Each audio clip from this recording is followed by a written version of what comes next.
Okay, so hi everyone. We'll be doing the class 9th World of Numbers, that is chapter 1, the new book, that is Ganita Manjri assignment. Okay, this is a school assignment, and in that we'll be covering most of the questions of chapter 1 because these are the important ones and these are the main ones. So if we see question number 1, it says prove that root 7 is irrational.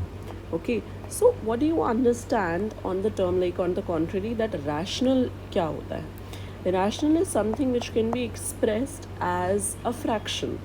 So हमें किसी चीज़ को जब irrational prove करना होता है तो हमें step 1 इसको assume करना होता है जो भी नंबर है कि वो rational है. ओके ये हमारी assumption wrong proof होनी चाहिए at the end, तो हम बोल सकते हैं कि yes हमारी assumption wrong थी और ये irrational है. ये इसका step ही होता है.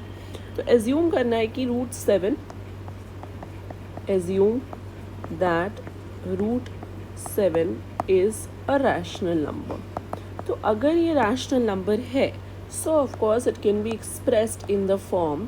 अच्छा ये वाले जो सारे क्वेश्चंस होते हैं that rational irrational and all right prove करने वाले, उसमें हमेशा यही स्टेप्स होते हैं. तो you can just like understand that this needs to be done, that first you need to assume that this is rational. Okay, then you need to equate with a fraction, so that is a and b. यहाँ पे आप ये भी लिखोगे कि जहाँ पे a and b are integers, that means they are any numbers but उनका कोई common factor नहीं है, तभी वो reduced है with no common factors. मतलब वो 2/4 नहीं हो सकते क्योंकि उसमें 2 कॉमन है. इट कैन बी 1/3, मतलब कोई ऐसे नंबर्स है जो रिड्यूस नहीं हो सकते. So what did you do at the first step? You said that √7 is rational, that is a/b, जहाँ पे कोई भी कॉमन फैक्टर्स नहीं है. Now you need to square both the sides. Why we are doing it? Let's understand. देखो root को जब हटाना होता है तो ऑफ कोर्स आप स्क्वायर करते हो.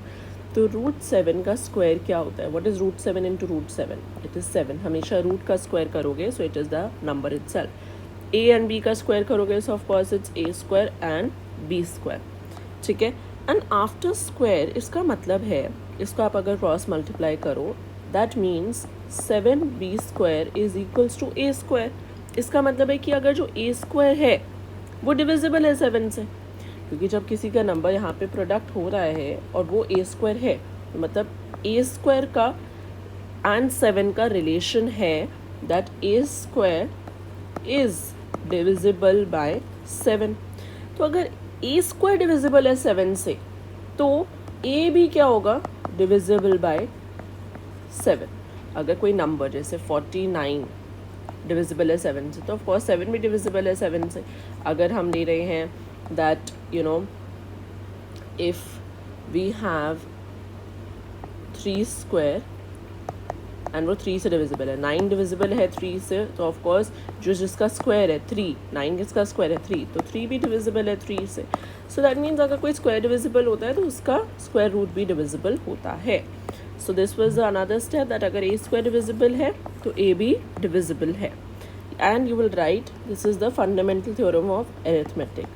फंडामेंटल थ्योरम ऑफ अरिथमेटिक ही कहती है कि अगर कोई स्क्वायर नंबर डिविजिबल है तो उसका रूट भी डिविजिबल होगा. This is how the presentation should be for all these types of questions, mind you please.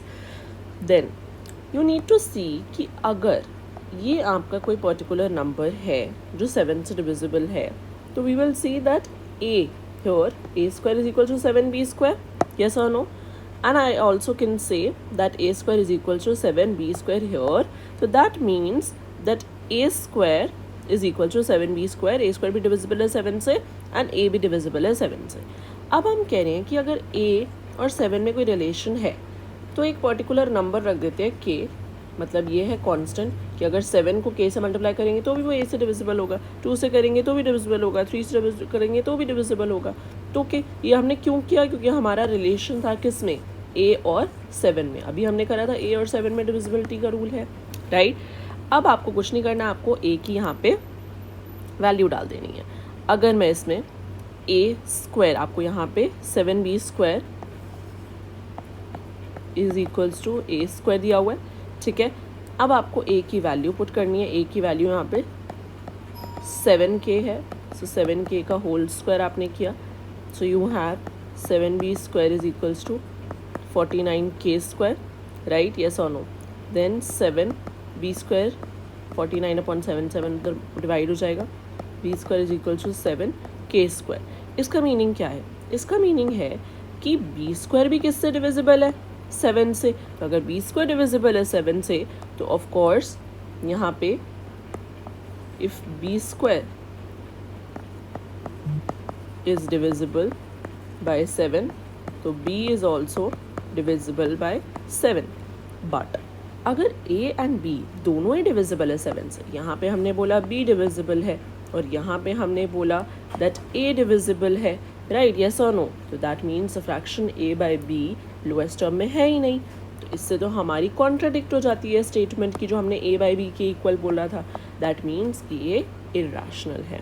okay, so we will say that if a and b are both divisible by 7, the fraction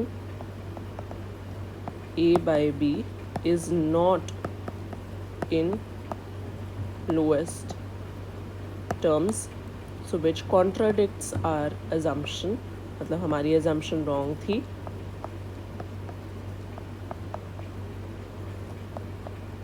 ठीक है, that means that root 7 is irrational. इसको revise करते हैं question को। What you need to do is, पहले आपको इसको, अगर ये आपने बोला कि ये रैशनल है तो आपको एक फ्रैक्शन के इक्वल पुट करना है a बाई बी, ठीक है, जिसमें कोई कॉमन फैक्टर्स नहीं है, आपने ये बोला है। Then if you square both the sides so you are getting this. तो अगर आपका ये रिलेशन आ रहा है तो आई कैन से कि 7b स्क्वायर और a स्क्वायर का ये रिलेशन आ रहा है, तो ऑफकोर्स यहाँ पे जो नंबर है a square, right, a square is divisible by 7, तो a is also divisible by 7।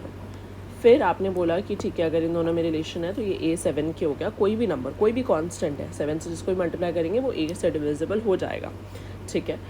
Then आपने इसकी बस वैल्यू पुट कर दी in the first value, that is 7b square is equal to a square में यू पुट a की value here and you have this b square is equal to 7k square. तो अगर b square divisible है 7 से तो b is also divisible by 7। तो अगर a and b दोनों डिविजिबल है तो ऑफकोर्स ये लोएस्ट टर्म में नहीं है, जिससे हमारी अजम्पशन रॉन्ग हो जाती है। दैट मीन्स रूट 7 रैशनल नहीं इरैशनल है। Same for question number 2। Let's see, बस वो फ्रैक्शन होगा, कोई भी आ सकता है एग्जाम में एंड ऐसा ही अप्रोच फॉलो होता है। Prove that 1/√3 is irrational. तो आप पहले क्या लोगे, कॉन्ट्राडिक्टरी स्टेटमेंट लोगे। Assume 1/√3 is rational. Of course अगर हमारी स्टेटमेंट गलत हो जाएगी, राइट, ये रैशनल वाली, तो वो इरैशनल हो जाएगा। Assume 1/√3 is rational. हमेशा अगर रैशनल प्रूव करना है तो पहले आप उसको क्या करते हो, किसी भी a बाई बी या p बाई क्यू किसी से भी इक्वेट करते हो। सो p बाई क्यू से अगर किया, ठीक है, एंड आपको क्या बोलना है, वे p and q don't have common factors. अब आप ये वाला 1 यहाँ पे इधर रख लो, 1 इज इक्वल्स टू √3 उधर गया, p by Q into √3। Now अगर q if this is the term that √3 into p by q, right? yes or no? And अगर √3 को अकेले करना है तो p by q उधर चला जाएगा जो कि q by p हो जाएगा। सो आई कैन से कि √3 किसके इक्वल है, q by p के इक्वल है। सिंस अगर p by q रैशनल है, राइट, सो इससे प्रूफ होता है कि अगर ये रैशनल नंबर दूसरे के इक्वल होता है तो ये भी रैशनल होता है। बट आपको पता है कि it is this √3 is irrational. It is a well-known fact that √3 is irrational. You know the reasons as well. It cannot be expressed as p by q. Okay? आपको rules पता हैं कि क्या होते हैं rational and irrational के। So √3 is irrational. So of course अगर √3 irrational है तो q by p भी irrational हुआ. That means that 1/√3 is irrational. Since √3 is irrational. √3 होता क्या था, अगर आप कैलकुलेटर में पुट भी करोगे value 3 and if you put root you will get 1.73 and so on. So that means it is not ending, and it is not even repeating. So if we have non-terminating, non, ये root जो आपने root से लिखा है, it is non terminating, मतलब वो and नहीं हो रहा है, and it is non recurring, then it is irrational. Okay.